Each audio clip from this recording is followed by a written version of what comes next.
everybody. Hi, guys. Well, from beautiful Salt Lake City, Utah, It's Thank God I'm Atheist. the podcast. I'm Frank Feldman. And I'm Dan Beecher. And coming up today, thoughts and prayers, Dan. Yes, we Our will be. thoughts and prayers. We'll be thinking. Oh. We'll be praying. Won't be doing much to get anything done. No. Well, we'll be chatting about the recent one of the recent mass shootings in the United States. And that really, that could be any number of events. It's become a sport now. I think. I don't know about sport.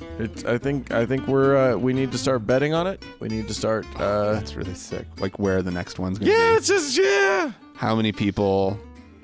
Yeah, exactly. Who the shooter is? Yeah. Oh well, we know. Well, we at least we know he's white, and he's male. And he's a he. He's a he.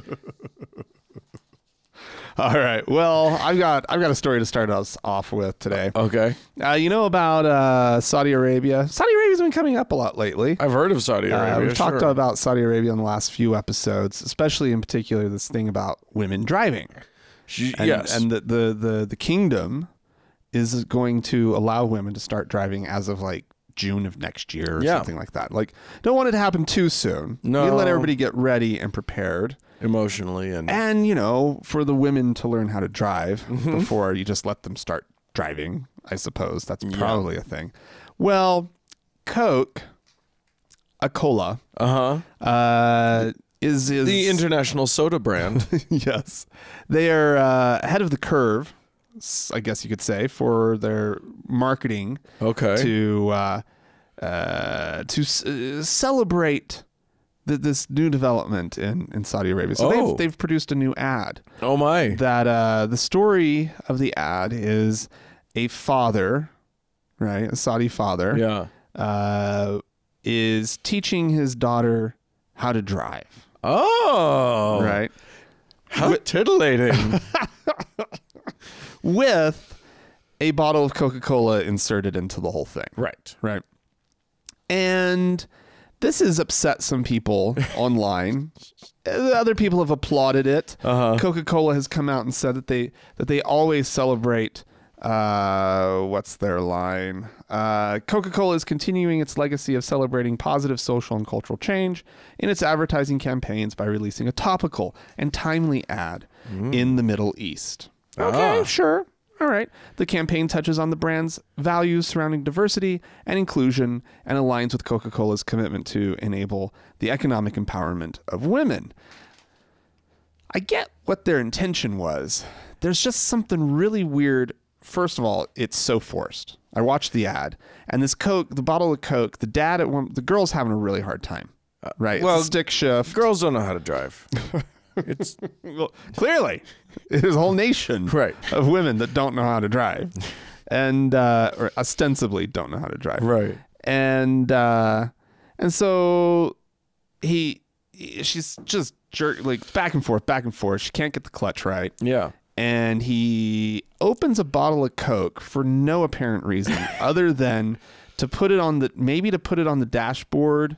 Well, he does put it on the dashboard, but maybe it's like okay, don't knock it off the dashboard. It's like when you it's like the guy who's trying to get the horse to go by dangling a carrot in front of it, you see, and then this was not meant as any kind of like carrot for her, right?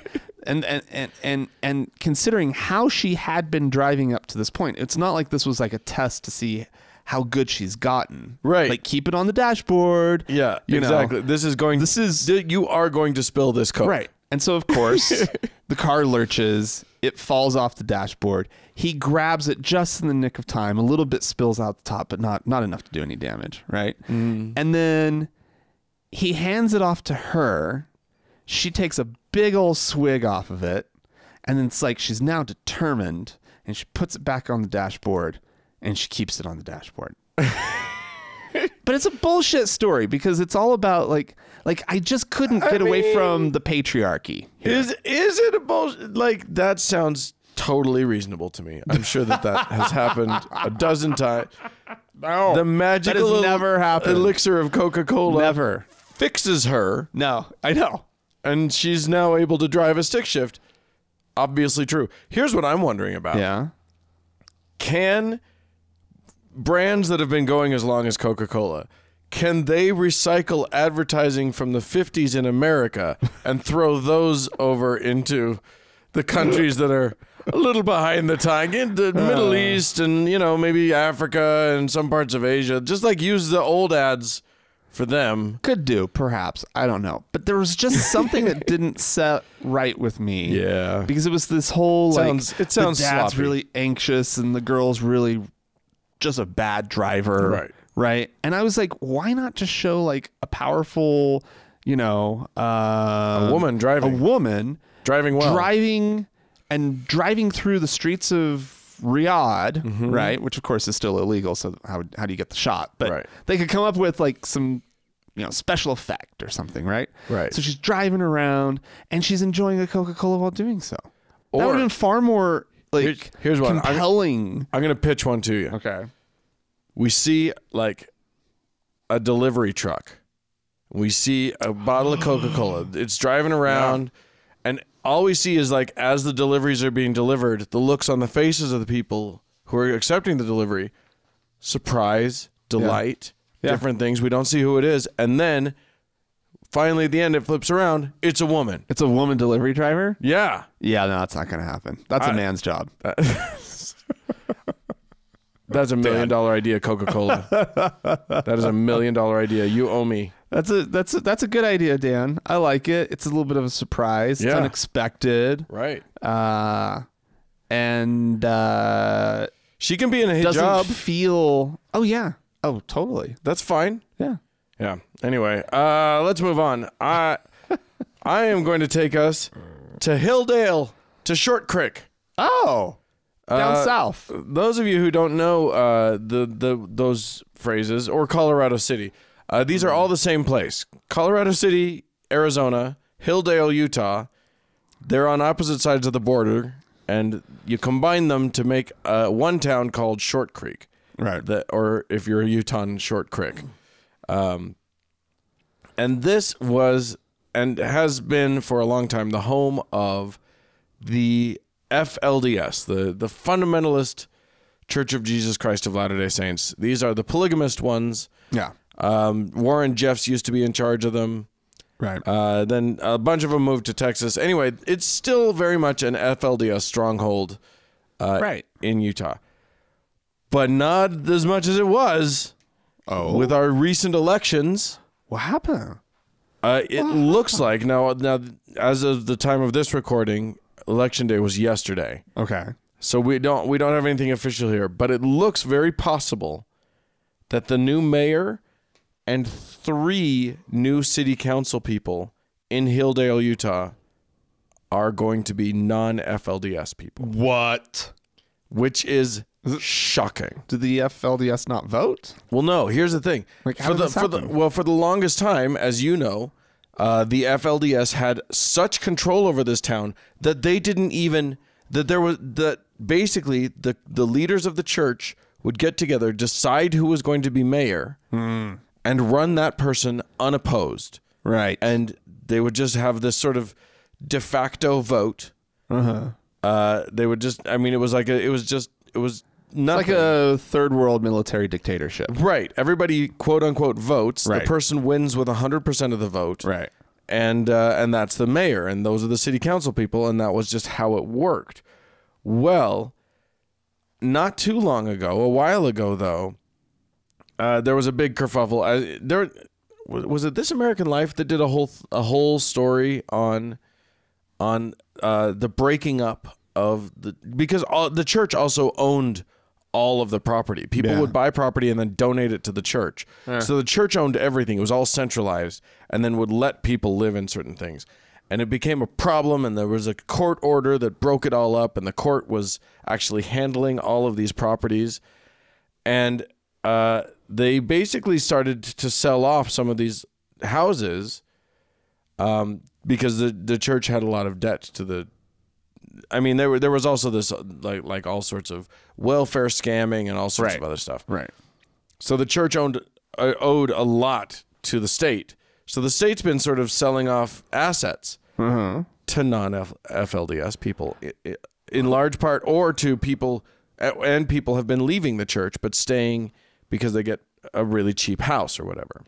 Right. But we are also talking about a community that is pretty isolated. So like, who's moving to this area? Like, there's really, I mean, it's adjacent. It's near some pretty amazingly beautiful things. Southern Utah's gorgeous, you know. So a lot of people who are sort of hippy dippy and love the great outdoors, but don't need a lot of people urbanite priced stuff out of Kanab. I mean, right, or Hurricane. Yeah. Well, there's enough of them now that they're fed up with, because the FLDS people haven't been enforcing the laws that the judge or the judgment against them. They haven't been making it happen. The streets aren't getting paved properly. Like, things are not getting taken care of properly. Right. So people are getting fed up. So yeah, 3 non-FLDS city council people. Listen to these names: Maha Layton, Jared Nickel, and Javar Dutson are the city council people, along with Danya Jessup. Utah has a strong tradition of weird names. But yeah, the Danya Jessup seems to be in the lead to be mayor. Seems to be the likely mayor-elect. All right. So things are changing down for the FLDS folk. Well, good for them. There's enough non-FLDS people who actually want a functioning city that the FLDS does not have the stronghold, even on their own damn town that they once had. Amazing. All right. Well, Dan, Indonesia. I've heard of that. What do you know about Indonesia and religious liberty? Do you know anything about it? I give a sense of it. Have a sense that there isn't all that much of it. Well, there are actually 6 officially recognized religious groups. It's a largely Muslim country, if I'm not mistaken. I believe you're correct about that. They only recognize Islam, Protestantism, Catholicism, Buddhism, Hinduism, and Confucianism. Oh, that's interesting. That is it. Those are the religions that exist. 6. Okay. That's it. Okay. This is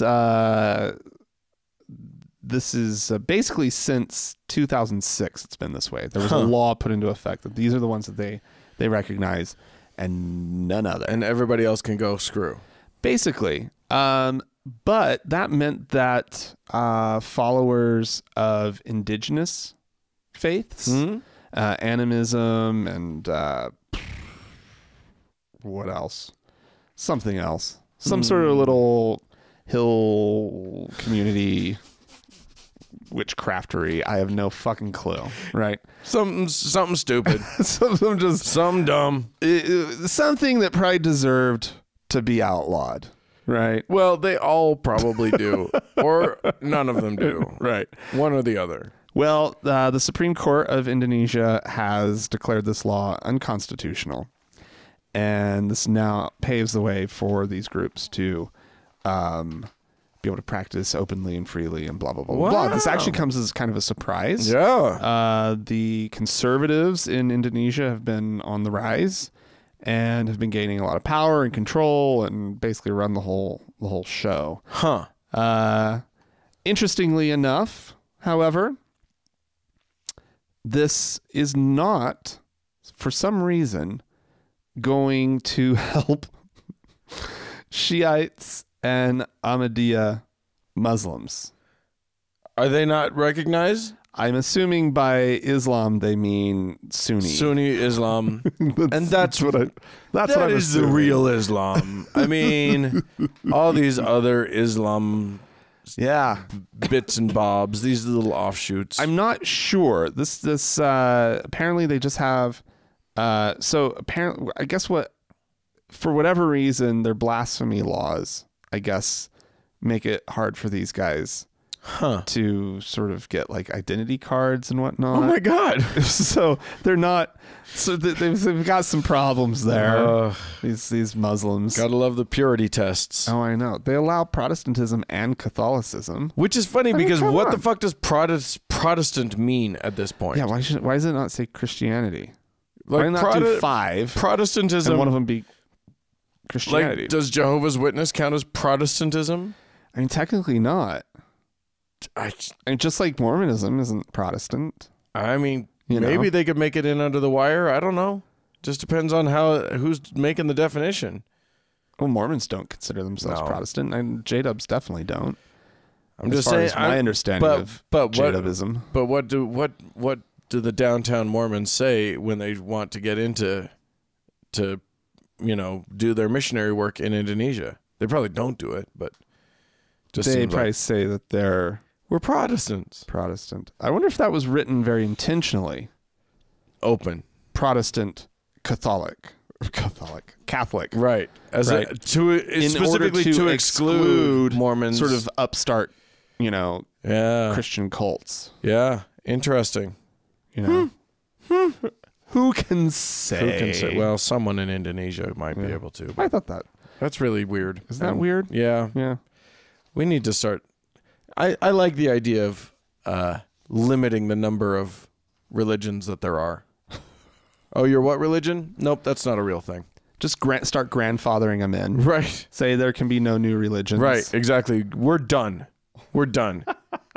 If you need to, you can apply, but you're going to have to prove like 6 miracles and Oh, yeah. 5 reasons why we should let you. And you have to pass a will not make everybody drink poison test. Oh, yeah.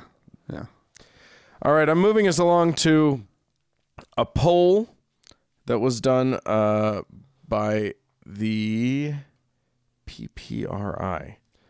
And that is the PRRI, which I swear People's Religious Republic, the People's Republic of oh my gosh, Iceland. I can't even find put what your thing stands for on your own website about. Oh, who cares? It's from the somebody. Public Religion Research Institute. Oh, hey. Public Religion Research Institute. All right. Well done. Yeah, there we go. Found it. They measured an interesting thing. Spirituality and religiosity in these United States. Ooh, interesting. Now that's tricky because here's how they broke it down. Spirituality is self-reported experiences of being connected to something larger than oneself. Okay. To get more in depth, they asked questions that tried to get at the heart of these things. Questions like, and you should answer these. I'm going to ask you these and you tell me. Yeah. Okay. How often do you feel, Frank, particularly connected to the world around you? I feel connected to the world. How often? Most of the time. Okay. Okay. How often do you feel like you are part of something much larger than yourself? Maybe about half the time. Okay. And how often have you felt a sense of larger meaning or purpose in your life? Well, that's a tougher one. Larger meaning. No, that's not something that I really experience. Okay, so that probably puts you in the non-spiritual category. Oh, interesting. Okay. People that would probably be accurate. Yeah, and I'll admit that I'm always baffled when someone says that they're spiritual because Right. I can never get them to nail down what the fuck they mean by that. Right. It's a very nebulous concept. Right. However, they did that, and then they also measured religious commitment, and what that meant to them was religious participation, meaning how often you attended formal worship services, and religious, what they call religious salience, which is how important religion is in your personal life. And in that, they found, they got the categories of spiritual and religious. Spiritual but not religious, which you hear a lot. You hear, I'm spiritual but not religious. Yeah. Not spiritual but religious. That's an interesting category. And neither spiritual nor religious. Now, what's interesting is that all of those categories, like you could be a person who claims to be Catholic and still come up in this as neither spiritual nor religious. Oh, wow. Okay. You know what I mean? Yes. Yes. Because you don't ever go to getting church. to the root of the whole thing. Right. Yeah. So not just what you self-identify as, but what you actually are. What you actually are. Interesting. Okay. Yeah. So here's an interesting fact. How many people are spiritual? So let's go through the thing. What do you think is the highest of those categories? Either both spiritual and religious, spiritual but not religious, not spiritual but religious, or neither spiritual nor religious in the United States of America? I would say, since religious is just a measure of your practice, I would say probably not spiritual but religious. What's amazing is the highest one, coming in at 31% of Americans, Yeah. neither spiritual nor religious. Shut up. People who don't go to church regularly and don't feel a connection to their church and are not also spiritual. Wow. Isn't that crazy? Next in line, both spiritual and religious. Whoa. At 29%. And then what's the third? Then not spiritual but religious is number 3. And then the smallest category coming in at 18%, spiritual but not religious. That's the one. I would have thought that one would be pretty high up. Yeah, I would have too. And the other thing is that's good. They're not asking people, are you spiritual but not religious? They're not asking that question. Right. They're asking other questions that they're then deeming to get at that. No, that's great. That's really, really, really awesome because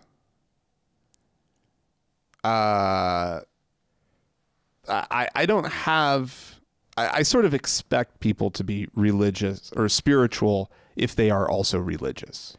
I kind of that's yeah, but there are actually plenty of people who aren't. No, I know, but I'm kind of like, okay, cool, right? Like, not cool, but like that makes sense. Yeah, in essence, right?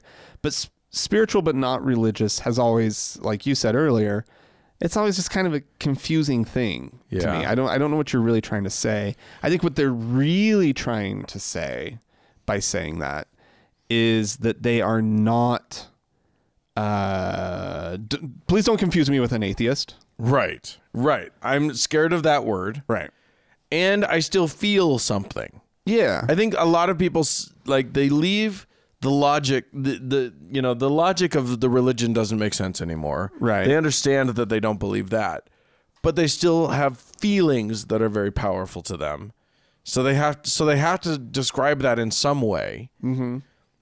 And they're not willing to let it just be that, like, oh, I just have feelings. Right. It's got to be more. I feel connected to something bigger.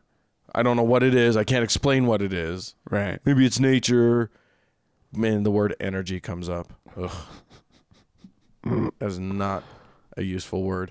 Anyway, there's some interesting also, they asked some other questions and correlated them. And there's some interesting corollaries to this, including the fact that people who report high spirituality report higher life satisfaction. Oh. People who report high spirituality are more likely to be pro-social, meaning, and in this case, the way that they determined that was like, they were asked how recently have you done a favor for a friend and or a neighbor. So there's something to this connectedness, this feeling of being connected to something larger than the self. Sure. There's something to that. And I'm interested in that as a person. Like, I'm not interested in saying the word spiritual, right? But I'm interested in the concept of human connectivity and there being something out there. Right. So, or some way of like fostering more pro-social behavior and more and a sense of belonging and a sense of unity and a sense of humanity. Like, so while I don't like that word spirituality, it's clearly a thing. There's something there. And I wish I knew more about it. Hopefully more science will be done. I hope so too. That would be nice. Wouldn't that be? It would be really nice. So I got a story, Dan. Yeah. Coming to us from Kentucky. Oh, good. The Kentucky State Legislature, Oh, that to be precise, only good things come out of that. where they have just lost their House Speaker. Speaker of the House. Oh, no. Has resigned from his post, not from the legislature, just from his speakership. Yeah. After a little scandal with some sexual harassment texts that he was sending to a staffer. Oh, dear. Who started to raise the issue. Yeah. He has admitted to the texts. Well, yeah. When there's actual obvious evidence. But they were consensual, according to him. Okay. They have reached a settlement. There's been money paid. And the person who was harassed is, I believe must have agreed to say that it's consensual. Yeah. How is it consensual if you had to pay money for it? Right. And the staffer had to go file complaints against you. Yeah. That's not how that works. I feel like we've hit upon something. That is not how consent works. Well, if it's consensual, if it's wanted, there's no harassment. Yeah. Harassment has only occurred if you've done it against someone's will. Yeah. And however, what's also important here is that his wife and family are sticking with him. Oh, good. Right? Oh, thank God. And I'm so happy for them all. He has asked for and received forgiveness from God. Good. Oh, good. Right. God forgives him for sending consensual harassing texts to a staffer. And that's that. Oh, my God. And he's received. He knows this. He knows that God has forgiven him. Did he talk to God? Or did God Telegram, actually. Did he get a consensual text from God saying... He starts getting these really harassing text messages. What was his name? His name, we should mention his name, Jeff Hoover. Jeff, oh God. Yeah. Hey, Jeff. Show me your what I created, what I put on you. I've been watching you, Jeff. Send me a pic. I'm everywhere. I can see through your pants right now, Jeff. I know what you did last night, Jeff, and I liked it. Oh my Gross, God. that would be the worst harassment ever. If God decides to harass you? Decided to sexually harass you. There is nothing you can do at that point. You just got to take it. I mean, hopefully God's hot. One can only hope. Now wait, you're falling into the trap. You could also say, he's the he's the most powerful man in the universe. Why would you turn him down? Oh God, so it's consensual. Yep. You're forced to consent to God because he's just so desirable. But that's the thing about God is that but that's also the thing about sex and harassment. It doesn't matter who the person is. Well, it does matter. If it's a person who's in authority over you, then they shouldn't be doing it. No, I know that. Anyway. I know that. So God's in authority God should not sexually harass you. Basically, God can't fuck any of us. But although that whole Mary thing was pretty. If you found that attractive, oh dear, and you wanted to consent to that, oh dear, right? I'm showing Dan a picture of Jeff Hoover. It's not. Jeff Hoover's not. You don't want that text. That is always an unwanted text. Every single time. I do not consent. I do not consent. Jeff Hoover, do not send me that. All right. Well, as a sort of preamble to what's coming up, I'm going to just mention, just quickly go into an interesting, one of the reactions that's happening to the shooting at the First Baptist Church in Sutherland Springs, Texas, that happened last week. Oh. So yeah, we know that a kid went in and shot and killed what, 25 some odd, 26 people. Well, it depends on if you're counting the fetus or not. Yeah, I did see that too. Because Texas state law requires that the fetus be counted. The pregnant lady who got killed. But I don't know if the national press is required to follow that law. Right. Anyway, a number of people were killed. One of the big responses to this, I mean, obviously there's been a lot of response in terms of like people calling for gun control and whatever. But of course it's Texas. So there's at least as much or maybe more call for arming parishioners at church. Oh God.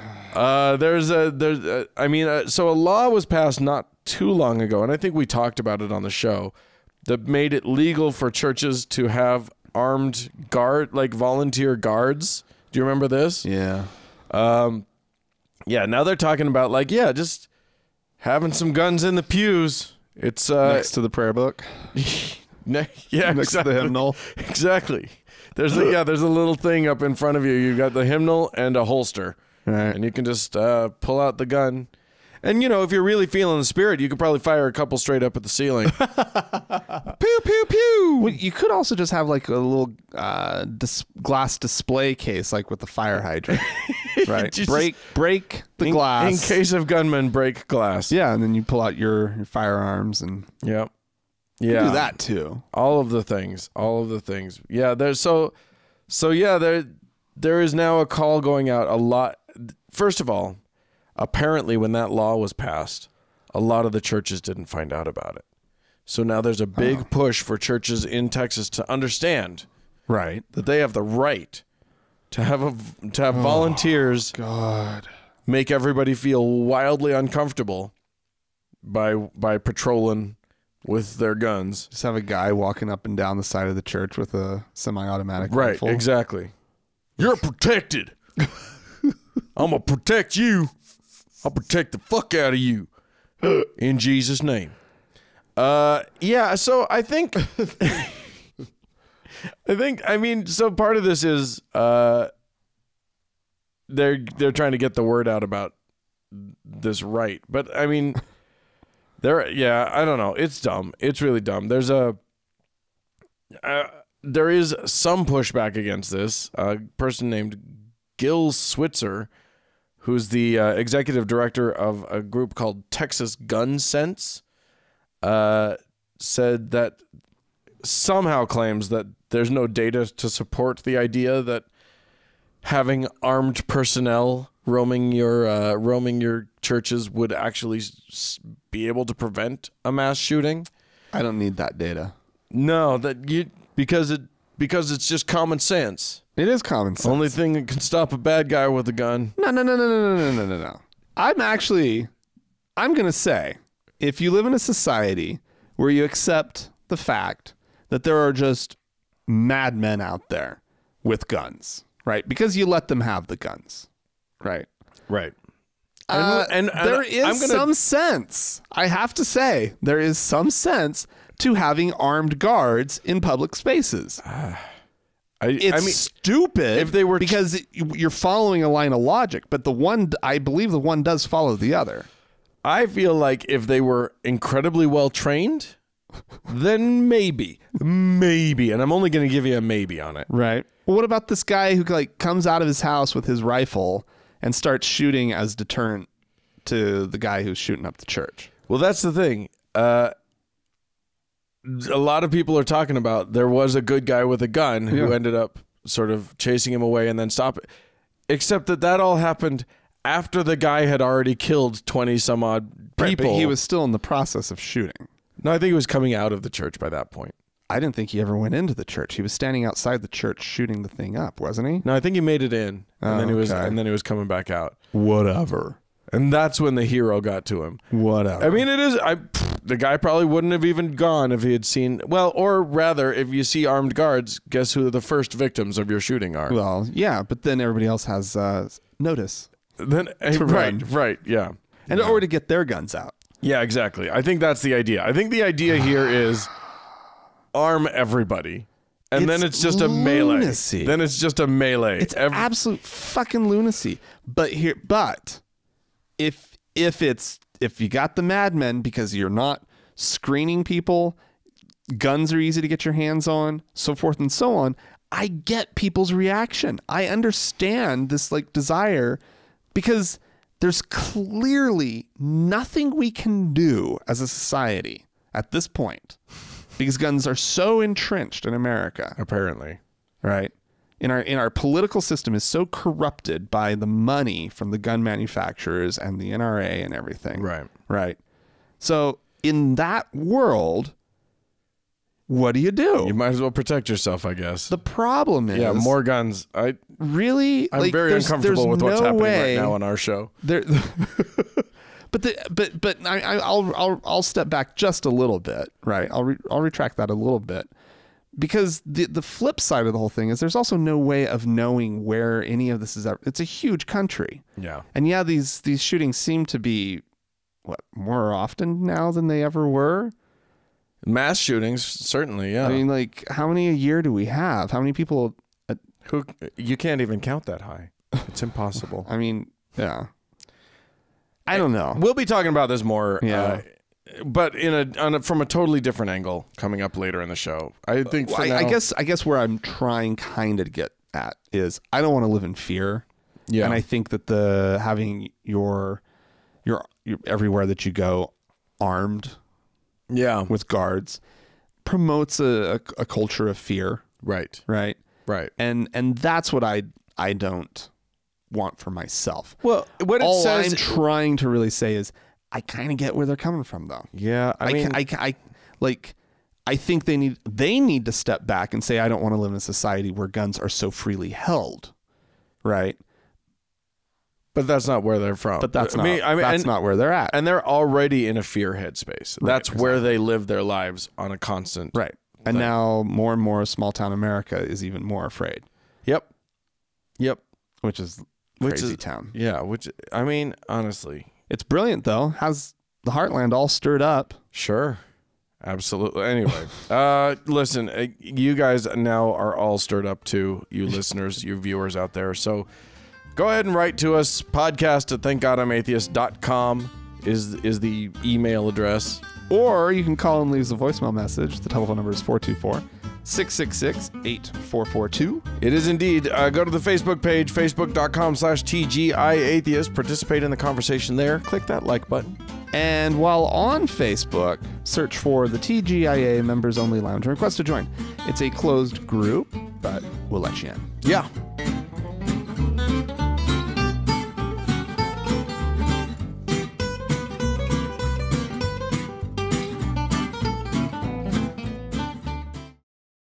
So, Dan. Yes, sir. Would you like to listen to some audio? Yeah, sure. I mean, only if it's good down home Jim Baker. A bit. We're going to take a quick Baker break. Breaker. This is Jim Baker. He's concerned, as he probably should be, about Trump being impeached from office. Well, and he knows that it's all trumped up, if you will. Ooh. It's bullshit, whatever they're pulling. Yeah. And so there will be consequences. Oh, big. Trump is not crazy. No. They want him to be crazy because they want to impeach him. They need him out. There's nothing they can impeach him over because this thing with the collusion with Russia, they can't prove. Well, but they want to say this man's crazy. And they're trying to get doctors to say the president's crazy. I'll tell you what, if they go through with that, there will be a riot in the United States of America. And you're going to find little old ladies rioting. Yes. You're going to find the church people out rioting because they're not going to take it anymore. No. This is stupid and insanity what's going on in our country right now. I think he's mad as hell, and he's not going to take it anymore. I love this whole line that like the thing that they're going to get Trump impeached on is that he's crazy. Of course, they're not gonna. There's no way they're gonna find any illegal activity. No, not with Donald Trump. Squeaky clean. The man is lily white in terms of criminality. There's nothing that can get to him there. Yeah. So they have to pretend like he's somehow not entirely sane. Huh? It's funny that, I mean, both work. Yeah. Yeah, I feel like I feel like the man who is very clearly like possibly on the psychosis spectrum. Sure. Yeah. You know, probably narcissistic. Yeah. Personality disorder. Yep. I mean, I'm no psychologist. I'm not doing a real diagnosis here, but he clearly does not care about other human beings in any real sort of way. Yeah, I don't know. He seems like such a warm fellow. He's definitely like tries to play one on TV. Does he? I thought he like played an asshole on TV. Yeah, but he tried. Well, oh, like on his show, yeah. Yeah. On his show, like he was really playing up the asshole thing. Yeah, that's But what then we know. but then on the campaign trail, he went out there and he kept saying things about like, you know, he kept very uncomfortably using words like love or whatever. Words he'd never used before. Words that didn't make sense in his own brain, but like he knew other people say them, so he was definitely convinced that he should say them. They played well. This is what people say, right? He's pretty good at knowing what plays well. It's what normal human beings say. I love you. Right. Hey, Cleveland, I love you. It worked? Really? Okay. Oh my goodness. Yeah. Well, little old ladies rioting in the street. Please. Is kind of something I really want to see. So you better be careful, Dan. As if you're surrounded by little old ladies. I am indeed. My whole complex is little old ladies. 55 plus community. I need to see this riot. You didn't need to convince me that impeachment would be a good thing. Right. But now it's a necessary thing. Like now I need to be working for it in all my time off. Because that is some shit. All right. Well, we had some folks write into us and call into us. Yeah. I'm going to read a thing from Katie. Dear Frank and Dan, hello, my name's Katie, and I have been an atheist since I was 18, but I still don't consider myself fully out. I grew up in a very small town in Michigan where there were 5 churches for a population of around 1,000 people. I found your podcast about 3 years ago and have been listening on and off ever since. This is a strange email in that I'm not writing in with a question or a comment about a recent podcast, but I really feel the need to say thank you for being a fantastic influence on me as I processed my lack of faith these past few years. You both have managed to bring light and humor to a topic that can be so covered in sadness and anger. When I discuss my atheism with my friends who still believe they are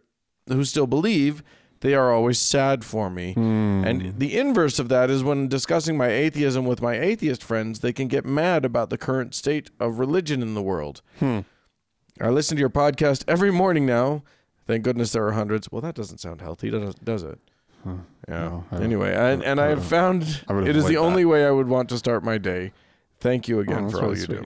Oh, that's a very sweet thing to say. Much appreciated. Why don't we do a voicemail? Indeed. Here's a message that really just speaks for itself. So I'm just going to play it. Hey, Frank and Dan. This is James out of Texas. I want to say the only thing I miss about church is the a cappella singing. I was born and raised in the Church of Christ, which told you if you use instrumental music in church, you're damned to hell forever. I think that's total bullshit now, but goddamn. Sometimes I miss that singing, and I get real drunk like I did tonight. And I sing those songs, and that's the one thing about church that I miss. But hey, it's still all bullshit, and we gotta lose a little something to gain something. Love your show. Bye. Oh, James, that's fantastic. That's adorable. I miss singing too. Like, that is one thing about our current society here in America. Yeah. If you ain't in church, you're largely not singing. At Yeah. very least, you're not singing with other people. Well, you could go to a Sound of Music sing-along. You could. Rocky Horror Picture Show. They do a sing-along as well. Sure. You know, go find your little, you know, art house theater. It's definitely in town. They probably do these. That's not a cappella, but that's okay. No, but it is group singing. That's what Yeah. you were talking about. Yeah, group- a cappella singing, probably harder to find. Yeah. It's a Where tricky you're thing gonna to find. be able to do that. Although, depending on where you're from, I mean, he's from Texas. Yeah. Maybe he can find enough former members of that denomination. Yeah.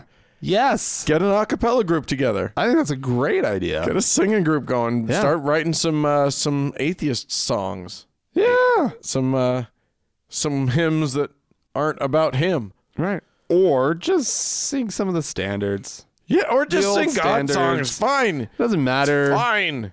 Some of them are pretty. Yeah. You know. I mean, if church wasn't so intolerable, I'd just say go back to church and sing Yeah. with the church people. No, don't do that. But yeah, Yeah, switch a word out here or there. right. You know. Like, yeah, do what the Unitarians do. Because every now and then, I don't know if you've ever been to a Unitarian Christmas thing, but you haven't lived until you've heard all the ways that they kind of tweak the Christmas carols so that they don't have to be all, so that like there's space for non-God belief or whatever. Joy to the world, the word is come. And you're like, word? Wait, did we just sing word? What? Yeah. That's You nice. gotta love a celebration of Jesus where they try their hardest not to sing about Jesus. Oh, that's fun. That's fun. I have an email. I sort of hemmed and hawed as to whether or not I was going to read it. It's from Matthew. Right. And I assume that Matthew is a young person. Okay. It's a very short email. It says this: I have a tutor who is a strong Mormon and won't stop trying to bring me back. I can't change my tutor. What should I do? And that's a tricky one. Yeah, it depends on how old he is. Because you're probably young. Yeah. And if you're young, the problem, you just have to put up with it. You kind of just have to deal. Because... Well, I mean, I would do sort of a little risk evaluation here, right? What is the state of his parents' belief? Right. Right. I mean, if he's in a really, devout home that's also Mormon, Yeah. right?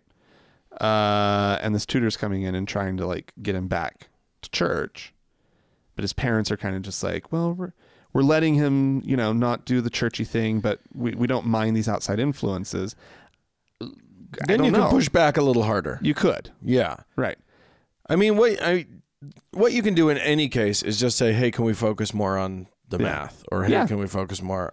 And just try, to steer the conversation. Gently steer the conversation always back to whatever the tutor is tutoring. Because that's what's appropriate for that tutor to be talking about. Right. It's actually kind of inappropriate for the tutor to be bringing up religion when that's... I mean, unless this is like a Book of Mormon tutor. Right. Or a homeschool sort of situation. Where, it's tricky. The truth of the matter is that young people under the age of 18 years of age in this country especially don't have many rights in this case. Right. You kind of have to just sort of go with what your parents put in front of you. Right. So to some extent, fly under the radar. Yeah. Smile and nod. Maybe don't. Here's what I wouldn't do. Don't say no. Like when the person says you need to come back to Mormonism, blah, blah, blah, just say nothing. Give them nothing. Yeah. And that doesn't mean so don't be rude. Right. Don't push back. Don't argue. Don't try to tell them why you're not Mormon or whatever. Just smile and nod. It will be too boring for them to keep going because they will have nothing to say because you're giving them nothing. You know religious types.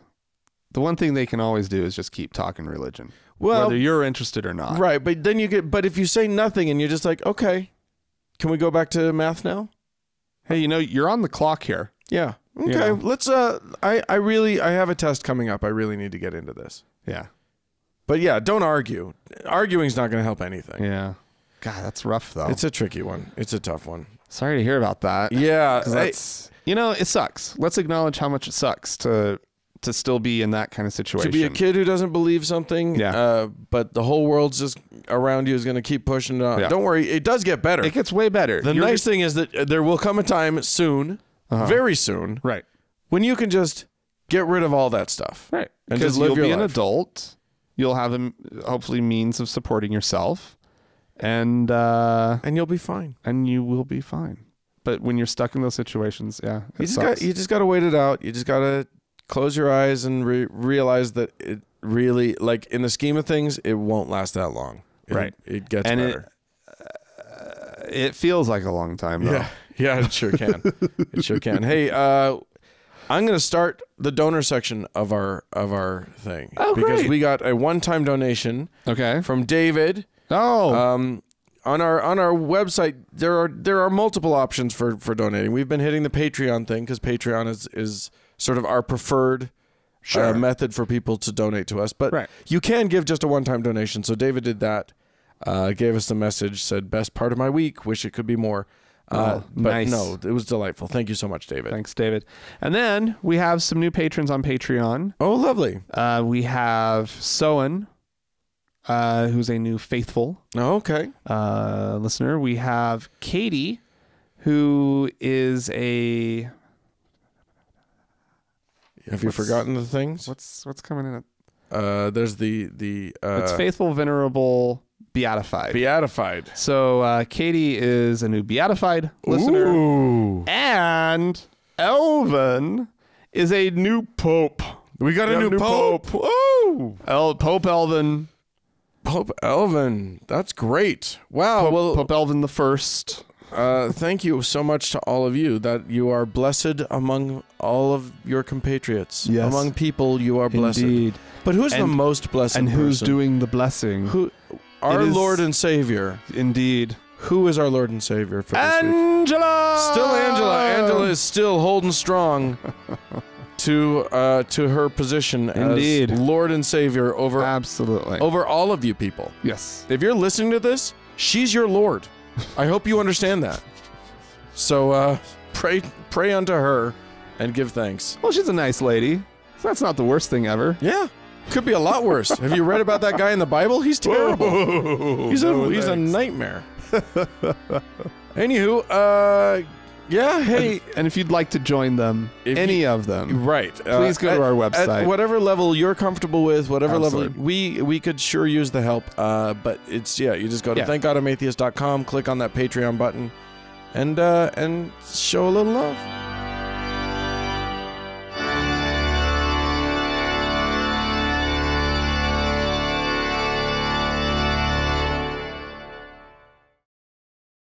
Daniel. Yes, sir. Guess what? Shootings. Yeah, they're the most recent shooting at the time of recording. Yeah. Is this one in Texas, Sutherland Springs, Texas. Right. At the First Baptist Church. They're in that small town. Yeah. And it is a small town. Yeah. This is not a big place, and so for 26 people to have lost their lives, I mean, this is taking a chunk out of this town. Yeah. And it's I honestly can't imagine. I mean, mass shootings are just horrifying, and to live through something like that in such a small place, anywhere it would be awful. Small place, it's just got to be devastating. So truly. It's devastating. Period. I mean, devastating to the actual functionings of their community. Right. Because there's not a person in that community that hasn't been touched by this, probably. Or, it's one of those things, and I should say, our thoughts and prayers go out to those people, the people of that community. Really? That's what you're going to say? Or should I say that? Because that's what you wanted to talk about. It feels so natural. It sounds... To say that? No, it doesn't come out naturally, but to hear somebody say it feels normal. You were 3/4 the way through it before my mind was like, he can't say that. Wait a minute, what? That's not on this show. Not from Daniel Beecher. It is a very common thing. It is the thing to say, and basically, what it means and what people are catching on to the fact that it means is there's nothing that I can do about this, or nothing that I'm willing to do about this. Right. So I'm going to say this, and it sounds like it means something to me. Right. It sounds important to me. Well, yeah. And what has happened on Twitter recently has been people calling this out as the platitude that it is. The empty, hollow statement meaning absolutely nothing. Will Wheaton got called out quite a bit. Former star of, not star, former... He was an actor on Star Trek Next Generation. He played Wesley Crusher. Yes, he did. And sort of a... I'm gonna guess you had a crush on him. Of course I did. Wesley Crusher? Oh my God. Anyway, what did Will Wheaton have to say? Will Wheaton tweeted in response to Dingus McGee, Speaker of the House, Paul Ryan. Paul Ryan said something about our thoughts and prayers. Yes. Go out to blah blah blah, and he said something along the lines of, "Good thing they were in a church, where those could really help." Or they something, already had prayer going for them. Yeah. So and then suck it, Paul Ryan was basically the rest of it. Right, yeah, he was really aggressive about it. He called him a scumbag piece of shit or something like that. Just something. I don't remember what the exact thing was. Anyway, a lot of people really, oh my God, just up in arms that Will Wheaton would say such a thing. And there were a few other celebrities who had things to say, to call some calling out. But of course, what we really have going on here is I think we're reaching a moment when the shallowness of this response is becoming more and more evident to more and more people. People are getting sick of it. And action needs to happen. And I think we need to keep pressing on this. Normally, I'm the soft touch guy. You know, I like playing things civilly. I think this is one where we need to be calling people out whenever they offer thoughts and prayers instead of actions and commitment. Yeah, I mean, when it's just some random person who, because most of us don't have that much action that we can take. There's some. There's something you can call your senator, you can call your politicians. We all have action that is available to us. We have the ability to also, donate to the Red Cross. Right. So those are all important things, and what I don't want to do is start fomenting hatred of people on the internet just because they very benignly have said thoughts and prayers. But it's when someone like Paul Ryan does it. Yeah, okay. When your senator, when target. When someone who actually has the ability to take real concrete action, when all their response has ever been is thoughts and prayers. Yeah, we need to call that out for the bullshit that it is. Right. And it is interesting. Yeah. I mean, and I think people are catching on to this. I see, the meme went around. I saw it multiple times. It's somebody, I think it was a political cartoon, and it just has this huge panel of buttons and switches and blah, blah, blah. And all of the buttons and switches say, do something, do something, do something, do something, except one that just says thoughts and prayers. And of course, that's the one that the person's hand is pushing. Right.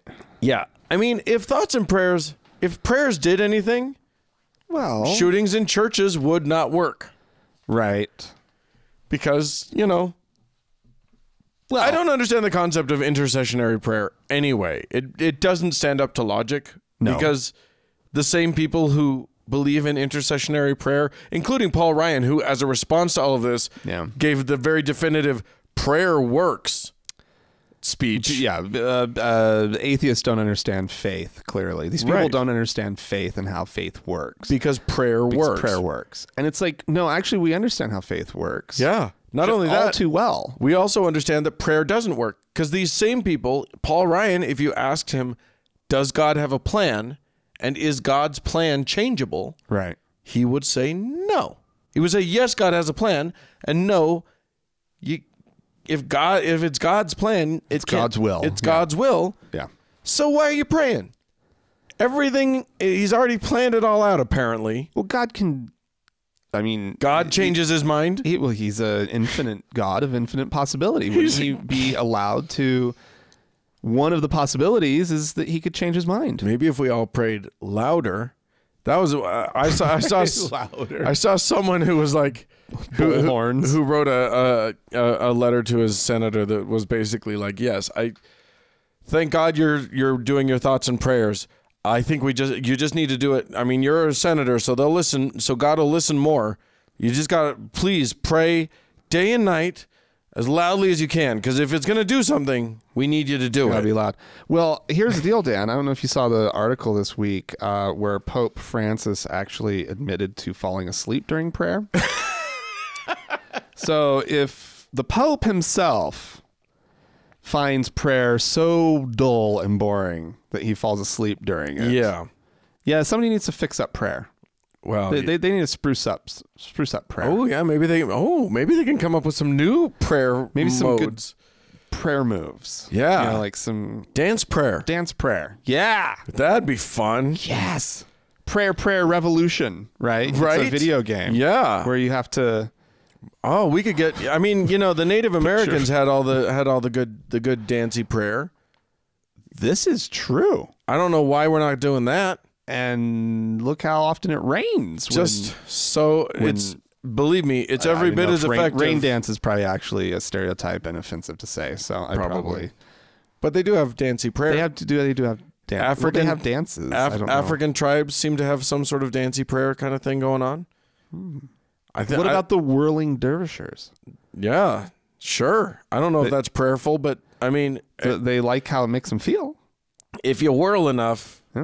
You're probably going to pray about something. And they also stick like knives through their cheeks and whatnot. Oh. Is that the whirling dervishes? Probably not. I don't know. I did want to take this conversation into a totally different direction if I could. I want to stay with the whirling dervishers, Dan. I think it's dervishes. Dervishes? Yeah. But I'm not sure about that. Dishwashers. I think it's pronounced dishwashers. The whirling dishwashers. One of the things that I wanted to talk about was the fact that this shooter apparently, at least if you believe the shitty Daily Mail in London or the shitty Breitbart News, this guy was an avid atheist. Oh. At very least, he seems to have liked Hemant Mehta's Friendly Atheist on Facebook and some other things. And I did want to talk a little bit about that. I mean, of course, every time a shooting happens, all the Muslims sort of cross their fingers and go, please don't let it be a Muslim. Please don't let it be a Muslim. And all of the, you know, and now all of us atheists kind of go, please don't let it be an atheist. Please don't let it be an atheist, because they're going to make all this hay about it. They're going to divert attention away from what the shooting was really about. Right. Because we all know that it, you know, was probably a domestic dispute involving his in-laws or whatever. Right. But I think it's worth just asking a couple questions real quick about atheism and whether angry atheism could lead to a church shooting. Ooh, that's a dicey road to go down. Let's hear what you have to say. What I'm saying is, I think that our conversation as an atheist community needs to be wary of the anger. Because we can be outraged and we can be upset and we can be hurt. But when we play into the anger too much, and I think that that's one of the problems of America right now, is that it is a country of reaction. It is a reactionary country. It is a country that doesn't want to have dialogue. And it's a country of anger. And I just sort of wanted to say, like, if anything. So are you laying this at the feet of the four horsemen of... In no way am I doing that. The atheist apocalypse? In no way am I doing that. But I do think that we can help each other. I don't, like, this has nothing to do with this guy. I'm just sort of saying that as I look into the future, I want our community to be a shining example of how to be more productive, right, as a community. How to de-escalate right feelings and escalate solutions. I know that there's a lot of visceral anger that does happen within the atheist community, but I think that the classic angry atheist and that whole line is more of an intellectual anger. It's more of a thoughtful anger that sometimes can get you riled up. Indeed. I like the message of the angry atheist, which we often disagree with on this show. It's too bad that there's not more nuance in our words that we have available to us to talk about anger. Right. Because I hesitate to draw too much of a connection with sort of angry atheism and the potential for, what this guy did. Because this guy had so much fucking wrong with him. Right. And I hear that. I mean, this guy was domestically violent. Right. He cracked the skull of his stepson. Yeah. He was locked up in military prison for 4 or 5 years because of domestic violence. Right. This is a troubled dude. Right. And I don't think that the fact that none of what he did was the fault of atheism at all. Right. Or even the atheists around him. Right. But I just think that using that as even a jumping off point for talking about anger within the atheist community is dicey. Well, what it made me think about was, because I don't think the two are connected. What happens when we do have the first shooting where the person leaves a manifesto that says all Christians are idiots? When the person leaves a manifesto that says I'm doing this because I'm sick of how Christians are treating us. Okay, you want my answer? Sure. As much as atheism has been a movement and there have been efforts to create communities of atheists, it is not a coherent group. Indeed. And so it's so fucking hard. And I think the thing that we need to,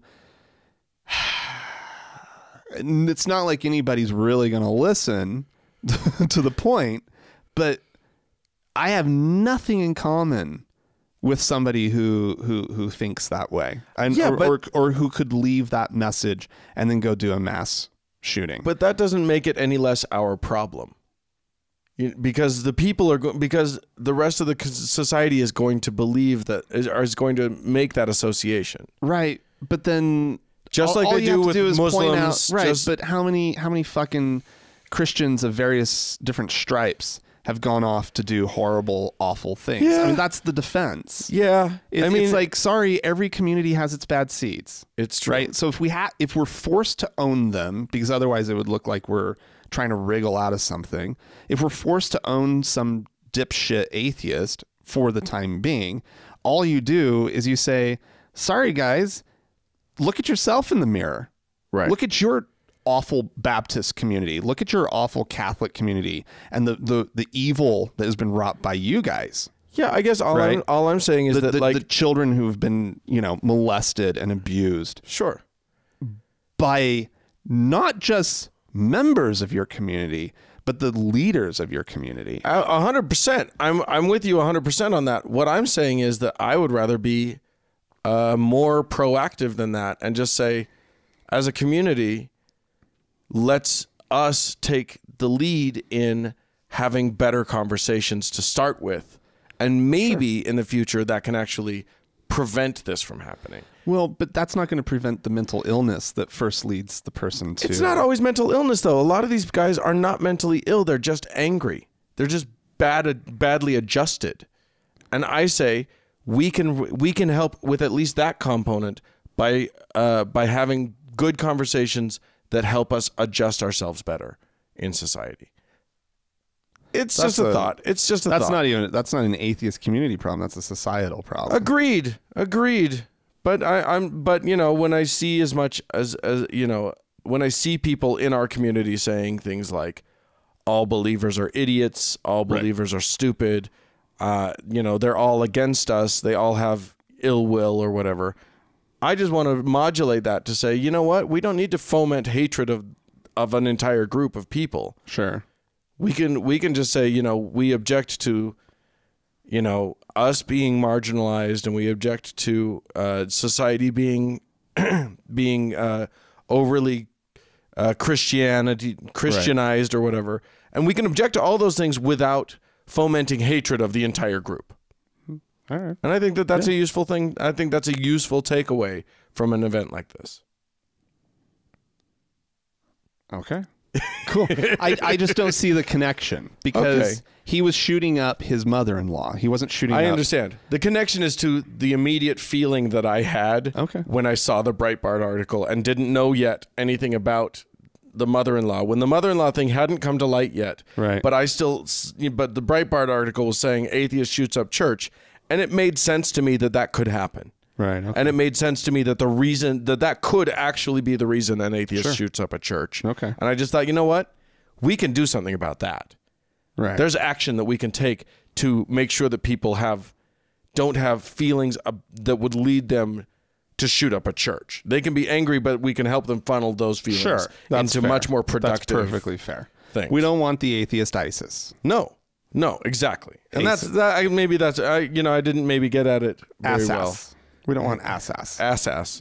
Well, now I kind of do want ass. Well, don't we always want some ass? But I don't even know what it is, but it sounds fun. Anyway, all right, let's call it a day here, kids. If you have like 1,000 things that you want to respond to in what we just said, I understand that. You can write into us, podcast@thankgodimatheist.com. Or you could call and leave us a voicemail message. The telephone number is 424-666-8442. Yeah, go to the Facebook page, facebook.com/TGIAtheist, and click that like button. And while on Facebook, search for the TGIA Members Only Lounge and request to join. You can also watch us on YouTube. Yeah. That's for real, hopefully this time. Hopefully. We have had some mishaps along the way, but you got it, guys. You got to check out Dan's green pants. I am wearing the greenest people. Pants. What? They are. What? You can call me Mr. Green Jeans for those of you old enough to remember Captain Kangaroo. Hey, thanks so much to all of our donors. Thank you for on the Facebook page. We got Mackenzie doing the Facebook page, and we got Sarah, Amy, and Danny being moderators in the Members Only Lounge. Thanks so much for that. And of course, thanks go out to the Red Rock Hot Club for the use of their music, and Gordon Johnston for the use of his music. Yeah, and thank you, dear listener, for tuning in, and viewer. We always appreciate it when you do. Bye.